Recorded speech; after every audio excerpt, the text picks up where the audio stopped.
से एक लड़का और बॉम्ब्स बना रहा था। उसके इरादे किसी को नहीं पता, लेकिन उसी ने मैंग को वॉयलेट से बचाया था। बाद में जैक्सन और मैंग छत पर आइसक्रीम खाने गए। तब जैक्सन को पता चला कि मैंग उसकी गर्लफ्रेंड होने का नाटक इसलिए कर रही थी क्योंकि उसे लगता था कि जैक्सन की बहनें उसके गुर्दे किडनी निकाल कर बेचना चाहती हैं। जैक्सन ने फिर भी उसे सच नहीं बताया। उधर घर आकर लिली और वॉयलेट ने बताया कि वो काम पूरा नहीं कर पाई। अब हेवन ने मैंग को सबक सिखाने की जिम्मेदारी अपने सर ले ली। उसने स्कूल के सीसीटीवी से मैंग की अलग अलग वीडियोस उठाई और उन्हें जोड़कर ऐसे पेश किया जैसे मैंग बेहद खराब इंसान है। लेकिन इससे पहले वो उन्हें इंटरनेट पर डाल पाती, लाइट चली गई। हमने देखा कि वही केमिस्ट्री लैब वाला लड़का उनके घर के बाहर था। उसी ने लाइट बंद करके मैंग को फिर से बचाया, लेकिन अभी भी उसकी असलियत कोई नहीं जानता। घर में तीनों बहनें अब अपने से बड़ी बहन मेलेडी के पास गयी। अब मैंग से छुटकारा पाने की जिम्मेदारी उस पर थी। अगले दिन उसने मैंग को खेल के लिए चुनौती दी। पहले उन्होंने पलक न झपकाने का मुकाबला किया और फिर मछली पकड़ने का।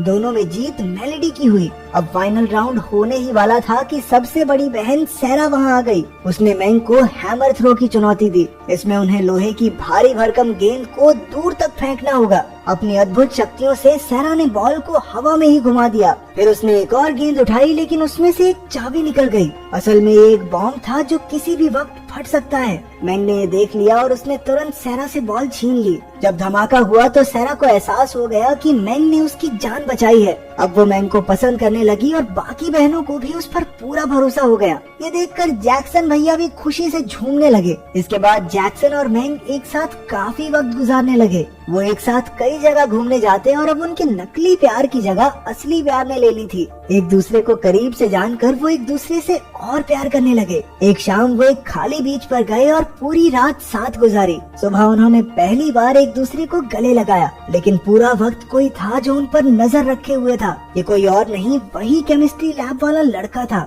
उन्हें साथ देखकर उसका खून खौल उठा। अगले दिन स्कूल में जब लिली ने अपना टिफिन खोला तो उसमें भी बॉम्ब फिट था। अचानक जोरदार धमाके से पूरा स्कूल हिल गया। जैक्सन तो ठीक था, लेकिन लिली को काफी चोट लगी। तभी मैंग ने जैक्सन और उसकी बहनों को एक दूसरे के गले लगे देखा तो उसे एहसास हुआ कि ये भाई बहन एक दूसरे से कितना प्यार करते हैं। वो वहाँ से चली गई और जैक्सन उसके पीछे गया, लेकिन मैंग ने उससे कोई बात नहीं की। जैक्सन को कुछ भी समझ नहीं आ रहा था। असल में मैंग सोचने लगी थी कि जब से वो जैक्सन की जिंदगी में आई थी तब से उसकी और उसकी बहनों की जिंदगी में मुश्किलें बढ़ गई हैं। शायद वो जैक्सन के लिए ठीक नहीं, इसलिए वो उससे दूर रहने लगी। जैक्सन ने उससे बात करने की काफी कोशिश की, लेकिन कोई फायदा नहीं हुआ। एक रात बाहर तेज बारिश हो रही थी। जैक्सन ने टीवी पर देखा कि चारों ओर पानी भर गया है। तभी उसे याद आया कि मैंग तो आज